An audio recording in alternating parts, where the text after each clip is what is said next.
अस्सलाम वालेकुम, जियो न्यूज़ पर आप देख रहे हैं प्रोग्राम आपस की बात अवाम के साथ और कराची से मैं हूं वलीद अहमद। मैं हूं ज़रगुन शाह। इस्लामाबाद से हम करेंगे आपस की बात अवाम के साथ। लाहौर से मैं हूं दुआ मिर्जा। नाकामियां, हादसात और जहनी तनाव इंसान को पागलपन के करीब ले जाता है। वर्ल्ड हेल्थ ऑर्गेनाइजेशन के मुताबिक पाकिस्तान में तकरीबन 2 करोड़ 40 लाख ऐसे अफराद हैं जिन्हें किसी माहिर नफ्सियात की ज़रूरत है, लेकिन सिर्फ 5 लाख अफराद के लिए एक माहिर नफ्सियात है। अगर आप किसी नफ्सियाती उलझन का शिकार हैं या किसी जहनी मर्ज में मुब्तला हैं तो उसकी दवाई लेकर आप बिल्कुल सेहतयाब हो सकते हैं और मुआशरे में वैसे ही किरदार अदा कर सकते हैं जैसे कोई भी नॉर्मल इंसान करता है। मैं मौजूद हूँ आज पंजाब के सबसे बड़े मेंटल हेल्थ ऑफ इंस्टीट्यूट में, जहाँ पर अफराद आते हैं। आउटडोर भी होता है, इंडोर भी होता है, लेकिन एथिकल वैल्यूज़ को मद्देनज़र रखते हुए हम उन लोगों से तो बात नहीं करेंगे, ना ही उनकी शक्लें आपको दिखाएंगे जो बड़ी मुश्किल से एलिफेंट चेन तोड़कर, स्टीरियोटाइप्स तोड़कर यहाँ पर पहुँचे हैं और अपना इलाज शुरू करवाया है।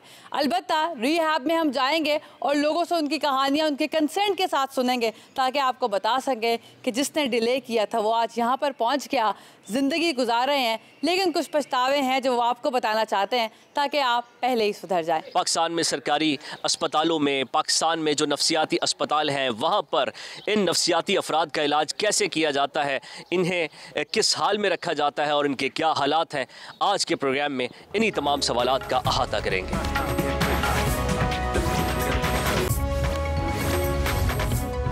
अस्सलाम वालेकुम, कैसी हैं आप? मैं ठीक हूँ, आप बताएं कैसे हैं? अल्लाह का शुक्र है। तबीयत ठीक है? हाँ जी, तबीयत बिल्कुल ठीक है। यहाँ तक कैसे पहुँचे? यहाँ acceptance cases will be there कि मैं यहाँ पे कभी नहीं आया था लाइफ में, तो 2 साल और 3 माह 4 माह हो गए हैं। उससे पहले तो मैं देखा ही नहीं था मेंटल हॉस्पिटल, और जो मेंटल हॉस्पिटल नहीं कहलाता, Punjab institute of mental health कहलाता है। तो यहाँ आने से पहले मुझे सन स्ट्रोक की, मुझे ज़हन में था कि मुझे सन स्ट्रोक हुआ है। धूप में बाहर निकल गया मैं और ऐसे ज़िद्दी बन गया। फिर एक दफ़ा मैं आपने नहर इचरा सुना होगा लाहौर में, उसके पानी से नहाना शुरू कर दिया। मैड वाली हरकतें 2-3 बार की। क्यों? क्या महसूस क्या होता था? बस कि मेरे से ज़्यादा ताकतवर है जो ठंडे पानी से नहा सके फरवरी के महीने में। तो ऐसी थिंकिंग आई और मैंने नहर में घुस गया और नहर में नहाया, धर्मपुरी नहर। तो ये मैड 2 थिंकिंग आई, जिसकी वजह से मैं आज भी परेशान था कि भाई ये मुझे ही आनी थी थिंकिंग, और मुझे ये यकीन था कि मैं खुद ऐसे नहीं कर सकता कि ठंडे बर्फ़ पानी में मैं घुस जाऊँ, फरवरी का महीना हो और पानी, और फिर बाद में धूप भी निकली हो और उसमें मैं सनशाइन में खड़ा हो जाऊँ कि भाई अब मैं सूख रहा हूँ, कपड़े मेरे ड्राई हो रहे हैं। तो ये ऐसे 2 हरकतें की मैंने। गर्मियों में एक तो मैं बाहर निकल गया, गर्मी कि जो गर्मी जिस सनस्ट्रोक हो गया मुझे, और सर्दियों में मुझे जो है ये। अच्छा, इन दोनों को बाद में मैंने बड़ा अपने ऊपर सोचा मैंने कि भाई ये आखिरकार मैंने ऐसी हरकतें क्यों की, तो लेकिन इसका रिज़ल्ट कोई नहीं निकला। क्या कोई जॉब करते थे, क्या करते थे? नहीं, मैं डेंटिस्ट। यहाँ पर कितने अरसे से? जी मुझे यहाँ पर 2000 उसमें आया था, 20 के करीब।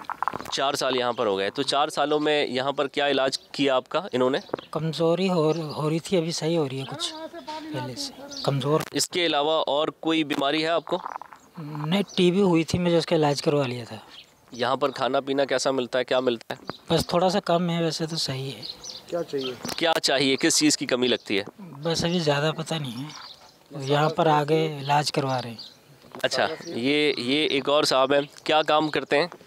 डब्बे से आते हैं पानी के। पानी कहाँ लेकर जाते हैं ये? पानी पार्क में डालते हैं इसके गार्डन। कुछ माजी याद है अपना, कुछ पहले का दौर याद है अपना या नहीं? नहीं, मुझे याद नहीं। थोड़ा बहुत तो याद होगा, कुछ दोस्त कहाँ रहते थे, कौन सा मोहल्ला था, कहाँ खेलते थे?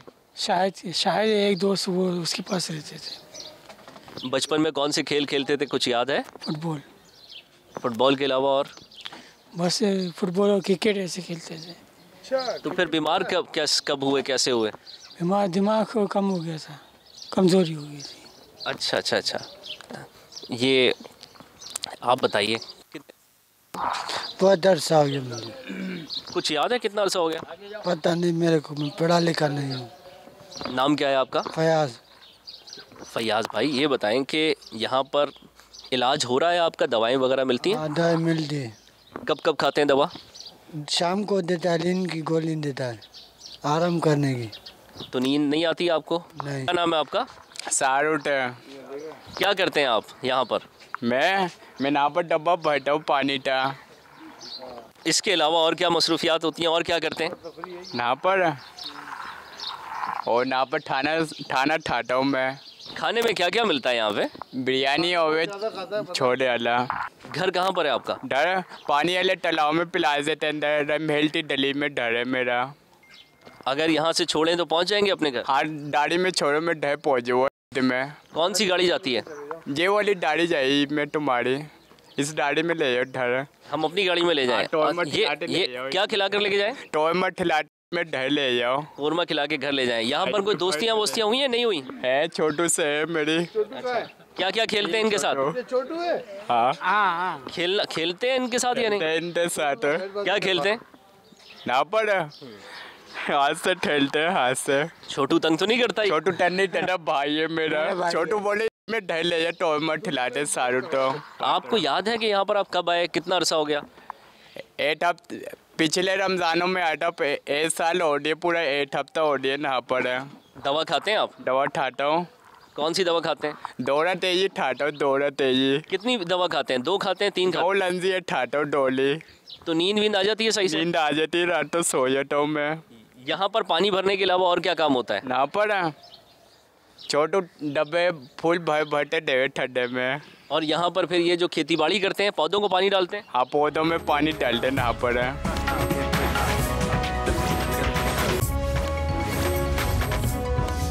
जी, इस वक्त हम एक बहुत ही प्यारे बच्चे से बात करेंगे, नौजवान से बात करेंगे जो निशान रीहैब पाकिस्तान में आया है और ये किसी ड्रग एडिक्शन का शिकार थे और यहाँ पे इनका इलाज हो रहा है। तो ये बड़े हमारे एक प्यारे से नौजवान है। बेटा ये बताओ कि क्या हुआ, क्या कौन सा नशा शुरू किया था जो जिसने यहाँ तक पहुँचाया आपको? सर मैं कोकेन का नशा करता था जिसने मुझे इधर पहुँचाया, और मैं वैसे आया हूँ कनाडा से हूँ। जी, so I was eventually I got addicted to it. I did a lot of effort, बहुत टाइम से मैंने किया इसको। एंड एडिक्शन मुझे, मैं पहले भी आ सकता था इधर, बट उस टाइम मैं एडमिट नहीं करता था कि मैं एडिक्ट हूँ इस चीज़ से, क्योंकि सुकून था एक मिलता था, और I was not admitting to it. Eventually I had to admit into it, so I came here and I'm here as a willing patient. Great. ये बताएं बच्चे कि एक होती क्या है कोकेन? ये स्निफ करते हैं या जिस तरह चर्स पी जाती है इस तरह पी जाती है? ये मोस्टली स्निफ करते हैं आप, हाँ, कोकेन को। It's a powder but you sniff it. तो आपको ज़रूरत क्यों पेश आई यहाँ पे आके इलाज करो? ज़रूरत इसलिए आई क्योंकि मैं पहले भाभी कर ली इतनी ज़्यादा थी कि रात को सो नहीं सकते आप मेंटली बहुत डिस्टर्ब रहते हो, रिलेशनशिप ख़राब हो जाते हैं। So I decided it's time to move on. So that's why I was. So for how long you have been here? I've been here almost 2 months. Parents भी इधर ही हैं या पेरेंट्स कनाडा में ही हैं, मैं खुद इधर आया हूँ। ग्रेट, आपने खुद अपने आप को वॉलंटियर किया है यहाँ पे आके इलाज कराने में डॉक्टर साहब से? जी, मैंने खुद वॉलंटियरली बोला। इनसे मेरे वालिद साहब की पहले बात हो रही थी, उस time I was 50-50, so I eventually ran away from home, I went to America, then I decided it's enough, because अपने आप को तो दुख पहुँचा रहा था, साथ वालों को भी पहुँचा रहा। So how you came across this hospital, this rehab centre? My dad found this rehab eventually. Yeah, their Dr. Saab and my dad were in touch in 2022, I think. So that's how I eventually came up here.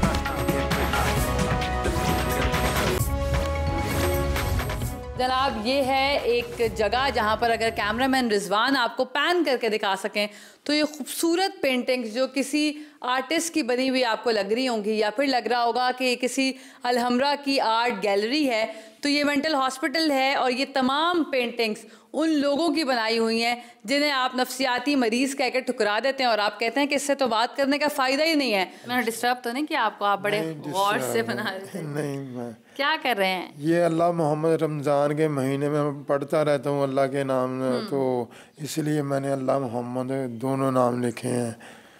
कब से हैं आप यहाँ पर? मैं 2 या 3 साढ़े 3 महीने हो चुके हैं। अच्छा, तो बेहतर महसूस कर रहे हैं? बेहतर महसूस कर। क्या हुआ था, क्यों आ गए यहाँ पर? वो मैं जहन का मसला था इसलिए। क्या हुआ, गुस्सा आता था? गुस्सा आता था। किस बात में? मुझे भी बहुत आता है। मुझे तो बस गुस्सा आ जाता था। किस बात पर? चीज़ें तोड़ते थे, क्या करते थे आप?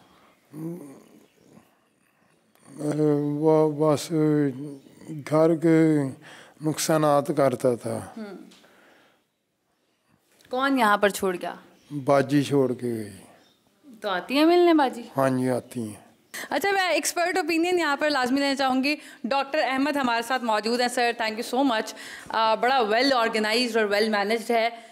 मुझे बताइए कि आज मैं पहले सोच के आई थी कि फ़ैसिलिटीज़ पर बात करूँगी कि सरकारी फ़ैसिलिटीज़ क्या हैं, लेकिन सबसे बड़ा कॉज मुझे ये लगा कि एडवोकेट करना चाहिए कि कितना बड़ा मसला है इन लोगों में, नहीं हम में।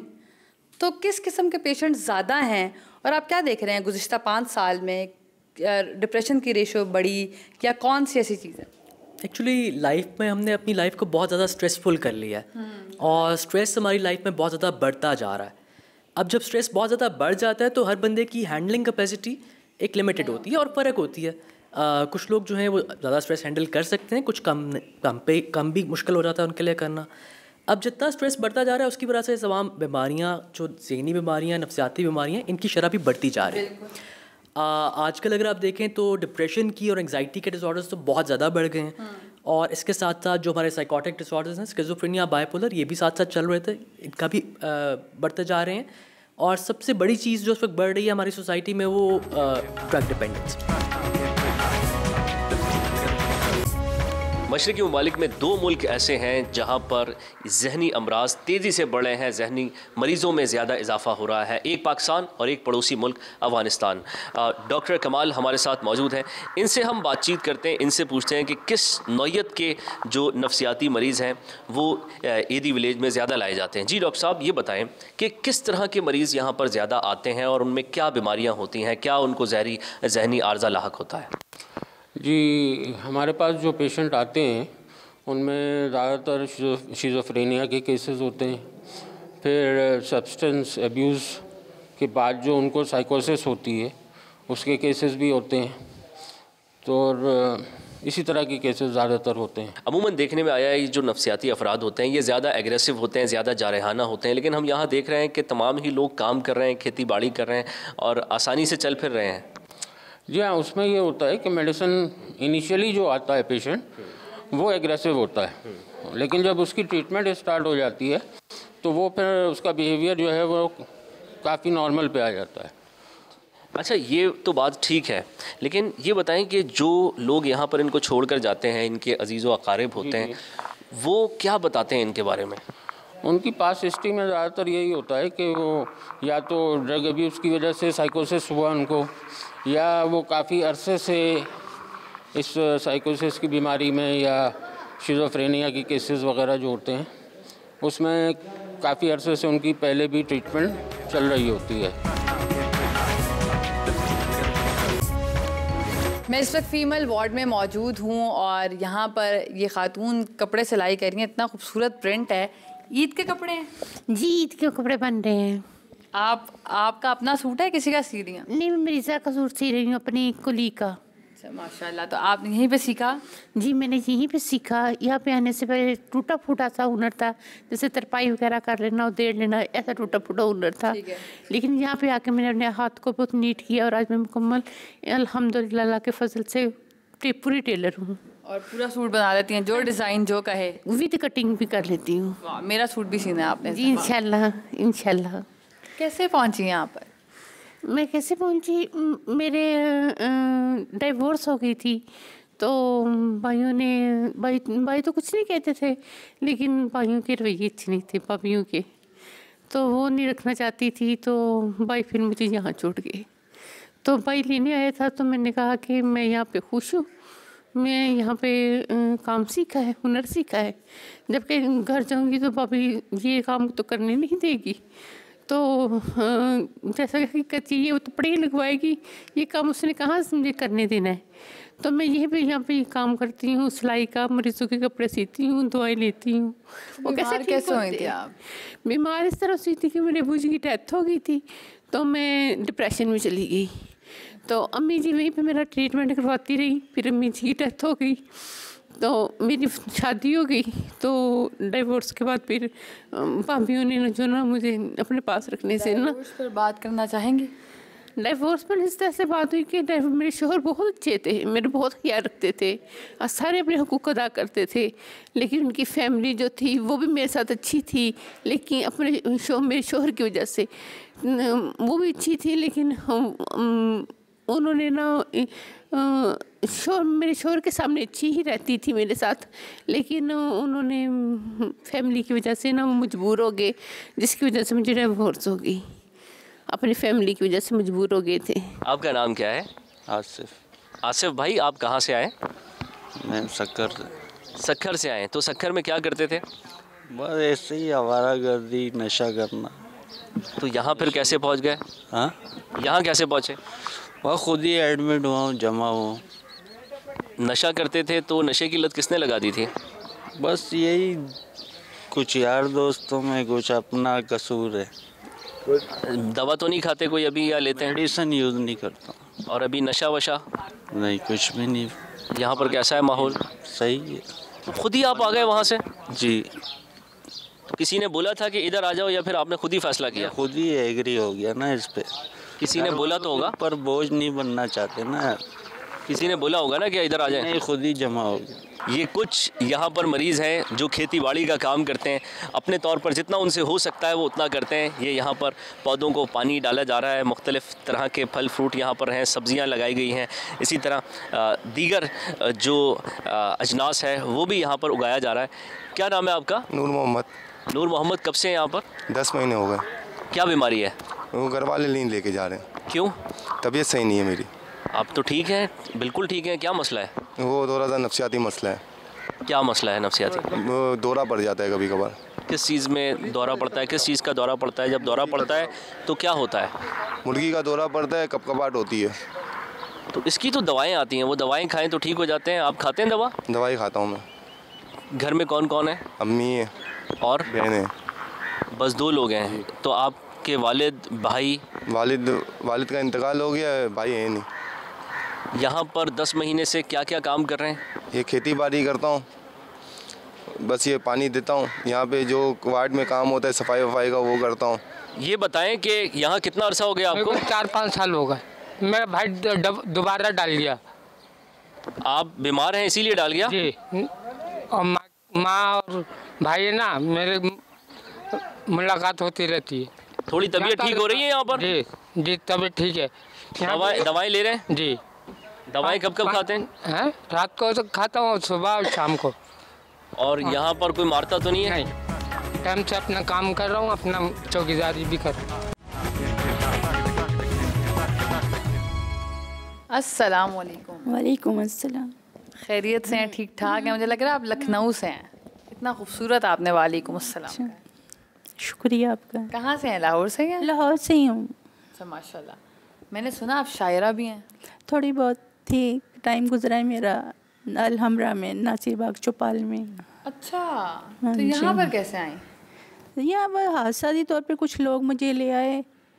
मैं घर से, मेरे भाई भाभी ज़रा सही नहीं है, तो एक दिन वो तंग कर रहे थे, मैं घर पे तंग आके ना चुपुरजी चौक थोड़ा सा संभाल लिया, वहाँ बैठ गई। मैं एडवर्टाइजिंग सेक्शन में रही हूँ 5-6 अखबारों में, तो मुझे वहाँ काफ़ी लोग जानते थे, तो मैं वहाँ थोड़ा सा सामान रख के बैठ गई। मुझे उसमें तो गुस्सा आया हुआ था, तो वहाँ पे ना इसी तरह मुझे ऐवानी अदल से भी वहाँ के जज थे, उन्होंने मेरा 5,000 रुपये सैलरी मेरा महीना लगाया। उन्होंने कहा कि हम तुम्हारी हेल्प करते हैं। मैं वानियदा भी सर्वे किया था, हाई कोर्ट भी। तो वहाँ से ना मैं कोई अपने ध्यान में थी कोई मुझे कोई सिंगल बेडरूम मिल जाए, मैं फिर तो अकेले रह लूँगी। मुझे साल हो गया था, मेरा 5,000 रुपये महीना लगा हुआ था। तो उन्होंने फिर मैं अपने चेंज पैसा अपने साथ रख लिया था, मेरे पास 70,000 रुपये जमा हुआ था, वो भी उन्होंने तो वो उन्होंने पैसे भी रख लिए। और मुझे यहाँ पे जब से मैं रह रही हूँ यहाँ पर, अगर आपको कैमरामैन ज़ुबैरुद्दीन दिखा पाएँ तो इन्होंने मुख्तलिफ़ खाने बनाए हुए हैं जहाँ पर पेशेंट्स को रखा जाता है और ताला लगा दिया जाता है। और ये कुछ ऐसे मरीज़ हैं जो जारहाना है, जिनके मिजाज के मुताबिक उनको ट्रीट किया जाता है, जिनकी जिस तरह की बीमारी होती है उस तरह का इनको रखा जाता है। ये थोड़ा सा हम आपको आगे लेकर आएंगे, ये इनसे बात भी करने की हम कोशिश करेंगे। ये बताएं कि क्या नाम है आपका? कहाँ से आए? कारगिल से आए। क्या करते थे? करते क्या थे? अच्छा, कुछ और भी लोग हैं। क्या नाम है आपका? अम्मी। आपका नाम क्या है? मोहम्मद अली। अजीज? मोहम्मद अली। दवा लेते हैं, खाते हैं दवा? हाँ खाते। डॉक्टर आता है चेक करने? हाँ। क्या कहता है वो, कब ठीक हो जाएंगे आप? अभी ठीक हो जाएंगे। अच्छा जी, ये कह रहे हैं कि बस अभी ठीक हो जाएंगे। एक दो लोगों से मज़ीद हम बात करेंगे, उनसे पूछेंगे। देखें, हर शख्स की यहाँ पर एक कहानी है। इन लोगों को नहीं मालूम कि ये क्यों इस नहज तक पहुँच गए, क्या वजह है। जाहिर है जो नफ्सियाती मरीज़ होते हैं उनको नहीं मालूम होता, उनको नहीं पता होता कि किस वजह से वो पागल हुए हैं और वो किस जहनी स्टेटस में है, इसका भी उनको बिल्कुल इदराक नहीं होता। कुछ लोग लेटे हैं, कुछ लोग सो रहे हैं, कुछ लोग बैठे हुए हैं और सबकी यहाँ पर अपनी अपनी दास्तान है, अपनी अपनी कहानी है। आप यहाँ पर कैसे आए, कैसे पहुँचे यहाँ तक? सर, ज़हनी तवाज़ुन का इलाज करवाने आए। क्या हुआ ज़हनी तवाज़ुन को? दिन रात जाग कर काम करता था, उसके बाद नींद नहीं आती थी, फिर अभी अल्लाह का शुक्र है सेट हो। आप यहाँ की मैनेजमेंट देखते हैं इनकी सबकी, तो ये तंग तो नहीं करते, बहुत ज़्यादा शोर तो नहीं करते, लड़ने मरने पर तो नहीं आ जाते? नहीं, ऐसा नहीं है। मतलब हम लोग गाइड कर लेते, जो भी हम लोगों को नुकसान पहुँचा वो अलाउ है, मगर लोगों को कोई नुकसान नहीं पहुँचे, वहाँ आर्डर होता है। यहाँ पर आप कैसे पहुँचे? सर, मैं खुद नशे में आ गया था, नशे की वजह से यहाँ पहुँचा हूँ। नशे में आके क्या इंसान ज़हनी तवाज़ुन भी खो जाता है इंसान का? जी सर, मेरे साथ ऐसा कभी कभी हो जाता है। नशा मेरे को लगता नहीं है, मैं चरस पीता था और भाइयों ने यहाँ भी मेरे को दाखिल करवाया इलाज के लिए। नशे की वजह से ज़हनी तवाज़ुन खो गया तो क्या हरकतें करते थे? और कुछ नहीं, घर छोड़ के भाग जाता हूँ, घर में रहना दिल नहीं लगता किसी से। समझता हूँ कि मेरे अपने जो है मेरे को प्यार नहीं करते, मैं घर से निकल जाता हूँ। तो कभी कराची, कभी कहाँ भटकता रहता हूँ। हाथ आता हूँ तो भाईजान यहाँ पे लग के आते हैं। यहाँ पर ज़िंदगी में कभी ऐसा तो नहीं कोई हादसा हुआ हो, कोई नाकामी हुई हो जिसकी वजह से आपने नशा शुरू कर दिया? जी हाँ, ज़िंदगी में अल्लाह पाक की तरफ से मेरे को इश्क क्या था, नाकामी हो गई। इश्क किया था? किस उम्र में किया था? 16 साल की उम्र में। किससे इश्क किया था? बस एक लड़की थी, मेरी अपनी नहीं थी, पराई थी, और अपनों ने रिश्ता मंजूर नहीं किया, वो देने के लिए तैयार थे, फिर मैंने शादी नहीं की। शादी नहीं की और फिर नशा शुरू कर दिया? हाँ ना। नशा इसलिए शुरू किया ताकि आप भूल जाएं उस लड़की को? जी सर। यार, लेकिन नशा करने से लड़की तो नहीं भूलती? अभी तक नहीं भूला हूँ, अभी तक बस ज़िंदगी में शादी नहीं कर रहा हूँ, उसकी यादों में खोया हुआ हूँ। लेकिन उसने तो कर ली होगी, बच्चे भी हो गए होंगे उसके? माशाल्लाह बहुत बच्चे हो गए। अच्छा, पता सब रखते हैं आप? कैसे मालूमात निकालते हैं कि उसके बच्चे हो गए, वो खुश है ना खुश है, ये सारी मालूमात कैसे निकालते हैं? मैं कभी कभी जाता हूँ मिलने के लिए, लेकिन मेरी पाकीज़गी मोहब्बत है, मैं पाक रहता हूँ, अभी कोई गलत काम नहीं किया मैंने। झगड़ा वगड़ा तो नहीं करते हैं किसी से आप लोग? नहीं। हाँ नहीं। आप कैसे पहुँचे यहाँ पे? मेरे को पुलिस वालों ने, मैं घर से गायब रहता था, 2-3 महीने घर से गायब रहता था। क्या करते थे? बाहर सो जाता था। नहीं, घर से बाहर रहते थे। क्यों घर से बाहर रहते थे? ऐसी आवारा घूमता था जी। इस्लामाबाद के इस रीहैब सेंटर में हमारी एक बेटी भी इलाज कराने आई हैं, तो हम उनसे उनके प्रॉब्लम के हवाले से जानते हैं। बेटा, ये बताएं कि हमारी जो पाकिस्तानी सोसाइटी है इसमें तो ख़वातीन का कॉन्सेप्ट कुछ और तरह का है कि वो ज़्यादातर नशे की तरफ ख़वातीन नहीं आती। अक्सर हमने देखा है कि ख़वातीन सिर्फ स्मोक करती हैं, सिगरेट वगैरह पी लेती हैं, लेकिन किसी ड्रग की तरफ उस तरह नहीं आती। आप किस तरह इस एडिक्शन का शिकार हुई? मुझे दोस्तों ने इंट्रोड्यूस कराया था ड्रग से। मेरी दोस्तों के साथ वो खुद भी करती थी, तो एक दोस्त ने मुझे एक पार्टी में लेके गई, उसने मुझे बोला कि तुम करो, तो मैंने कर लिया, उसके बाद एडिक्शन हो गई। अच्छा, तो क्या ड्रग क्या यूज़ किया आपने? मैं आइस करती थी। तो फॉर हाउ लॉन्ग यूज़ किया आपने? मैंने 6 साल से ज़्यादा आइस मैंने 3-4 साल की है। उससे पहले पार्टीज़ में पार्टी ड्रग्स वगैरह करती थी। पिल्स शिल्स जो यूज़ होती? पिल्स यूज़ करती थी। तो उसके बाद यहाँ पे आप कैसा फील करती हैं? अब आपका इलाज हो रहा है, देखभाल हो रही? यहाँ जब लाया गया था तो तब तो घर वाले लेके आए थे, कंसर्न नहीं था, लेकिन उसके बाद इन्होंने मुझे मतलब अपनी पहचान करवाई, ठीक है। अब मैं सेल्फ़ रिस्पेक्ट भी करती हूँ और यहाँ पे कॉन्फिडेंस भी आ गया है, तो मुझे मेरी लाइफ वापस मिल गई है। ये बड़ी अच्छी बात की आपने कि लाइफ आपको वापस मिल गई है। तो इस लाइफ का अब फ्यूचर कैसे संभालेंगे आप? अभी तो मैं वापस अपने घर वालों के साथ रहना शुरू करूँगी। पहले मैं घर ड्रग्स कर रही थी तो घर नहीं रह रही थी, घर वालों के साथ रहना शुरू करूँगी, फिर कोई जॉब वगैरह देखूँगी, सेल्फ सफिशिएंट हो जाऊँगी। माशाल्लाह, कॉन्फिडेंस अब आप समझती हैं कि आप में आ गए? जी, कॉन्फिडेंस आ गया। अच्छा, चलें एक पैगाम दीजिए जो आपकी हम उम्र बच्चियाँ हैं उनको कि नशे से वो कैसे बचें और अपना ख्याल किस तरह करें, क्या कहना चाहेंगे उनके लिए? नशे से मुझे तो फैमिली ने यहाँ पे एडमिट करवा के, मतलब मुझे, मैं कहती हूँ कि मुझे मुझसे ही बचा लिया। तो अगर फैमिली वाले लड़कियों को लेके नहीं आते रिहैब में शर्म की वजह से, लेकिन अगर ले आए रिहैब में तो इलाज हो जाए तो अच्छी बात है।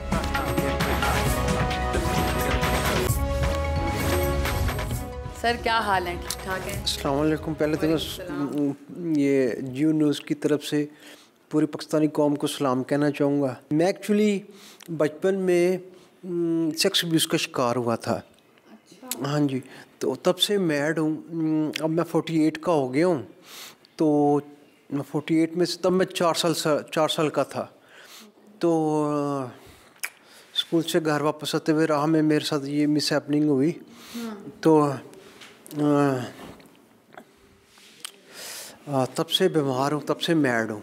4 साल के बाद से ही घर आते ही आपकी तबीयत ख़राब हो गई थी? और वो मैं रास्ते में सेक्स अब्यूज़ का शिकार हुआ, स्कूल से घर वापस आते हुए। तो बचपन में ही आपको मतलब डिस्टर्बेंस हुई मेंटली? हाँ जी। उसके बाद उस वाक़े के बाद मैं मैड हो गया।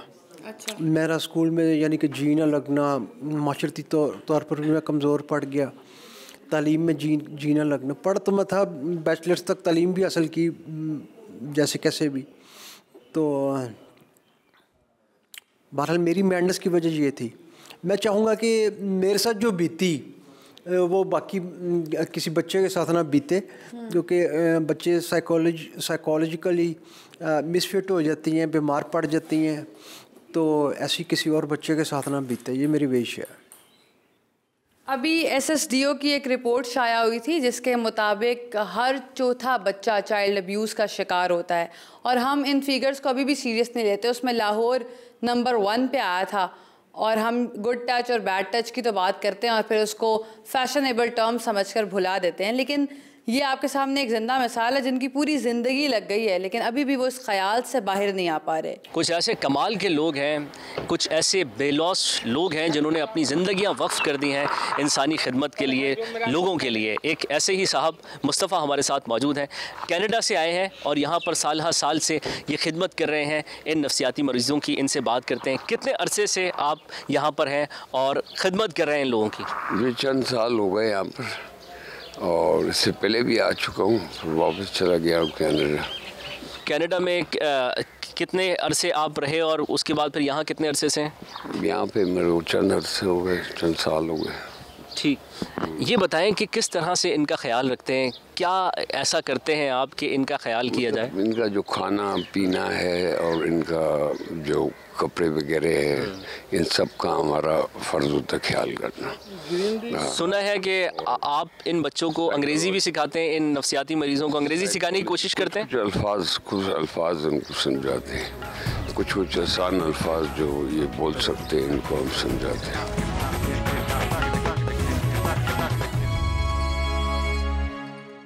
ये एक इंतहाई अहम मसला है जिस पर एक्सपर्ट ओपिनियन ना ली जाए तो ज़्यादती होगी। मेरे साथ MS Punjab mental health of institute doctor Farooq Abdullah मौजूद हैं। बड़ा बहुत शुक्रिया आपके वक्त का। मुझे बताइएगा कि इतना संगीन मसला है जिस पर अभी भी बात करने में टैबू समझा जाता है, क्या हालात हैं, क्या फैसिलिटीज़ देते हैं, किस तरह के पेशेंट्स आते हैं आपके पास? मेरे हॉस्पिटल में एक्चुअली मेरा हॉस्पिटल 1510 बेडेड हॉस्पिटल है, that is the Punjab institute of mental health के नाम से, and one of the largest in south east Asia. और हमारा जो पंजाब में है it is the largest institute जो साइकाट्रिक फैसिलिटीज़ को इस वक्त केटर कर रहा है। हम यहाँ पे हमारे 1510 जो है ये तो हमारे इंडोर पेशेंट्स हैं। इसके अलावा हमारे आउटडोर होता है डेली का कोई ऑन एन एवरेज हम 500-600 पेशेंट्स को अपने आउटडोर में भी केटर कर रहे हैं। और इसके अलावा मेरे हॉस्पिटल में 120 बेडेड का एडिक्शन ट्रीटमेंट सेंटर भी है। तो हम मनशियात के आदी लोग जो हैं उनको भी हम ट्रीट करते हैं, उन्हें हम जो है ना फैसिलिटी प्रोवाइड करते हैं। तो जब आपके पास पेशेंट आते हैं तो क्या ऐसे ही है कि वो बहुत सीरियस हो चुके होते हैं? शुरू में हम ये कह सकते हैं कि ऐसा था, लेकिन अब जो है ना ये थोड़ा सा ट्रेंड चेंज हुआ है। लोग अपनी परेशानियां, अपने जो भी उनकी ज़हनी किस्म की ज़हनी परेशानियां, उसको अब लोग डिस्कस करने लग गए हैं। और जैसे हमारे पास आउटडोर का मैंने जिक्र किया है, तो आउटडोर में जहां हमारे पास साइकोटिक पेशेंट्स आते हैं तो हमारे पास रेशो ऑफ न्यूरोटिक पेशेंट्स भी बहुत ज़्यादा होती है। लेकिन एक हमने बाहर सुना कि अगर आप इस पागल खाने में, ये वर्ड बड़ा स्ट्रॉन्ग है माजरत के साथ, ये तो कहीं भी इस्तेमाल नहीं होना चाहिए, लेकिन हरफ़ आम में जो कहा जाता है वो कहते हैं बड़ा बुरा सलूक किया जाता है और बड़ा जंजीरें बांध के शायद रखा जाता है एडिक्शन सेंटर में। नहीं, ऐसा बिल्कुल भी नहीं है। अब इतनी मॉडर्न टेक्नोलॉजीज़ और मॉडर्न हमारे पास टेक्निक्स भी आ गई हैं और हमारे पास जो है बड़ी अच्छी मेडिसिन्स आ गई हैं जिनसे हम ओरल मेडिकेशन पे हम उनका इलाज करते हैं। ऐसा कुछ भी नहीं है, आप हमारा विज़िट करके देख लो, आपको ऐसा कोई हमने बड़ा एक जैसे आप माहौल देते हैं, एक फ्री माहौल और एक रिलैक्स किस्म का कंफर्टेबल रखते हैं। हाँ, ये ज़रूर होता है कि जब भी आपके पास पेशेंट आता है, स्पेशली जैसे आप एडिक्शन के पेशेंट का जिक्र कर रहे हैं, तो वो चूँकि नशे के आदी होते हैं तो फर्स्ट 72 आवर्स उनके क्रिटिकल होते हैं, जिसमें वो विड्रॉल स्टेट में जाते हैं, उसमें उनमें एग्रेशन भी आता है, वायलेंस भी आता है, वो उस वक्त अपने आप को नुकसान पहुँचाने की भी कोशिश करते हैं। तो उसके लिए हमारा ना एक सिक्लूजन रूम्स बने हुए हैं जिसको हम आइसोलेशन रूम्स कहते हैं। उसमें हम पेशेंट को आइसोलेट कर देते हैं, आइसोलेट वार्ड। हाँ, क्लोज वार्ड। अदरवाइज़ आपको ऐसा कहीं पे भी नहीं मिलेगा कि कहीं जंजीरों से हमने बांधा हुआ है, हम जुल्म कर रहे हैं। ये मतलब दैट इज़ अ मिथ। मुझे बस लास्टली ये बता दीजिएगा कि रिकवरी रेट क्या है? हमारे यहाँ ये समझा जाता है कि once you enter in the mental institute तो you never get back to the society. नहीं, ऐसी भी बात नहीं है। जैसे मैंने पहले जिक्र किया कि आप अर्ली इंटरवेंशन करेंगे, बेटर आउटकम्स। फर्स्ट एपिसोड अगर किसी भी न्यूरोसिस का या साइकोटिक डिजीज़ का हो तो उसका तो आउटकम बहुत अच्छा आता है। मतलब आप उसमें जो है ना रिकवरी रेट उसमें आप 80-90% भी ले लेते हैं। सेम इज़ ये है कि जैसे हमारे जो एडिक्शन के हैं वो भी जो जल्दी हमें कर लेते हैं, रुजू कर लेते हैं और जिनके अंदर ख़ुद भी मोटिवेशन होती है, one of the better factor. हाँ, बिल्कुल। तो उनके लिए तो जॉनसन अच्छा है, लेकिन फिर भी एडिक्शन में थोड़ा सा हमारा है कि रिकवरी 50-60% दोबारा से अगर क्योंकि ATC is completely different from psychiatric जो आपके डिसऑर्डर्स हैं। एडिक्शन जो है ना उसमें ये होता है कि जब भी आप परेशान हो गए आपकी वो एक नेगेटिव एग्जिट लेते हैं। हाँ, नेगेटिव कोपिंग स्ट्रैटेजी होती है कि हमसे स्ट्रेस बर्दाश्त नहीं हो रहा, एंग्जाइटी। तो हाँ, सिगरेट पियेंगे तो टेंशन रिलीज़ हो जाएगी। तो उसमें हम लोगों को जो है रिहेबिलिटेशन और इन चीज़ों पे काम करने की ज़रूरत है। Although we are doing so, लेकिन हम उसको मज़ीद एनहांस करना चाहेंगे।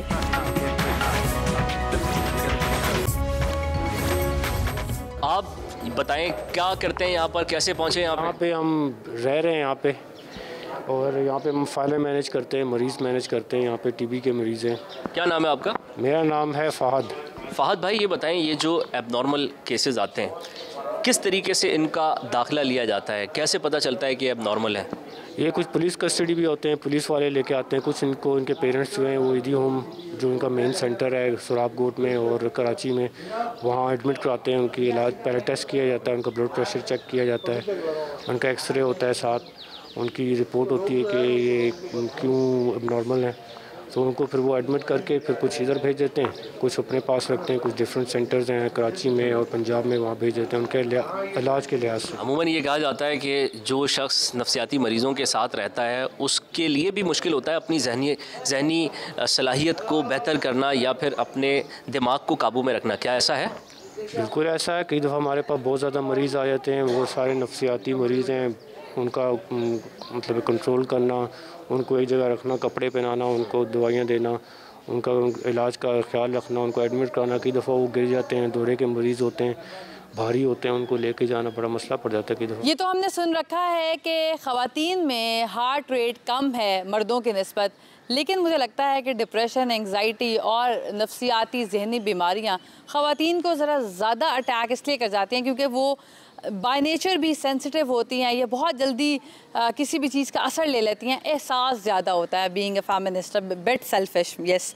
तो मेरे साथ एक्सपर्ट ओपिनियन के लिए principal psychologist doctor Akila Amreen मौजूद हैं। ख़वातीन में पिछले 5 साल के दौरान जो मसाइल ज़्यादा इंक्रीज़ हुए हैं उसमें सबसे most common depression and anxiety है। डिप्रेशन इसलिए कि हमारे जितने भी माशरती, हमारे सोशल, साइकोलॉजिकल, बायोलॉजिकल जितने भी इश्यूज़ हैं वो हमारे जो है मसाइल को इंक्रीज़ करते हैं। और ख़वातीन चूँकि उन चीज़ों को ज़्यादा एब्ज़ॉर्ब करती हैं, emotionally they are different from man, इनकी सेंसिटिविटी लेवल जैसा कि आपने भी जिक्र किया वो ज़्यादा होता है। और सबसे ज़्यादा हमारे मुआशरे में ख़वातीन को अपनी फ़ीलिंग्स को एक्सप्रेस करने के लिए उतने मौके नहीं फ़राहम किए जाते। बहुत बड़ा चैलेंज है। बच्चियों को शुरू से ही हम कहते हैं, लड़कियों की अपब्रिंगिंग में हम ये बात कहते हैं कि नहीं ये बात तुम अपने तक ही रखो, ये किसी से कहना नहीं, इसका इजहार नहीं करना। तो सो आई थिंक सो वो जो इमोशनल सप्रेशन है, हर वक्त अपने इमोशंस को दबाना, उसका इजहार ना करना, वो अंदर ही अंदर इंटरनल कॉन्फ्लिक्ट का बायस बनता है। नफसियाती अस्पतालों का क्या माहौल है, कैसे मरीज़ों का इलाज मुआलजा किया जाता है, उन्हें किस माहौल में रखा जाता है? इंचार्ज हैं ईदी विलेज के मोहम्मद रमज़ान, उनसे हम जानने की कोशिश करते हैं। कितने लोगों की टेक केयर करते हैं आप ईदी विलेज में जो नफसियाती मरीज़ हैं? हमारे पास तकरीबन 1500-1600 मरीज़ हैं नफसियात के, और उसमें जो है ना मुख्तलिफ और भी हैं और बुज़ुर्ग भी हैं। तकरीबन 1600-1700 पेशेंट के जो होता है हर महीने का। कैसे इनका ख्याल रखते हैं? क्या इनका तरीका होता है इलाज का? दवाएं दी जाती हैं इनको? डॉक्टर्स चेक करने के लिए आते हैं? हमारे पास 24 घंटे या डॉक्टर होता है, 24 घंटे अलग अलग डॉक्टर आते हैं। और एक जीना हॉस्पिटल से भी डॉक्टर नहीं आती है, नफसियात की माहिर, वो भी आती है हमारे पास। ये बताएं कि इनके जो अहले खाना हैं, जो इनके घर वाले हैं, बच्चे हैं इनके, वो इनसे मुलाकात के लिए आते हैं? कम आते हैं, जो आते हैं लेकिन कम आते हैं। उनको वापस ले जाने के रुक के किसी के अपने घरेलू परेशानी है जिस वजह से ले नहीं जाते, यहीं छोड़ के चले जाते हैं। इनको कौन छोड़ कर जाता है अमूमन? ये पुलिस की तरफ से आते हैं या घर वालों की तरफ से? ज़्यादातर तो घर वालों की तरफ से ही आते हैं। घरेलू मसले, बेटे ने छोड़ दिया, बाप ने छोड़ दिया, बाप ने बेटे को छोड़ दिया, बेटे ने बाप को छोड़ दिया, ये मामला चल रहा है। आप लोग इनकी कहानियाँ सुनते हैं, क्या वजह होती है कि किस नहज पर पहुँच के इंसान पागलपन का शिकार हो जाता है?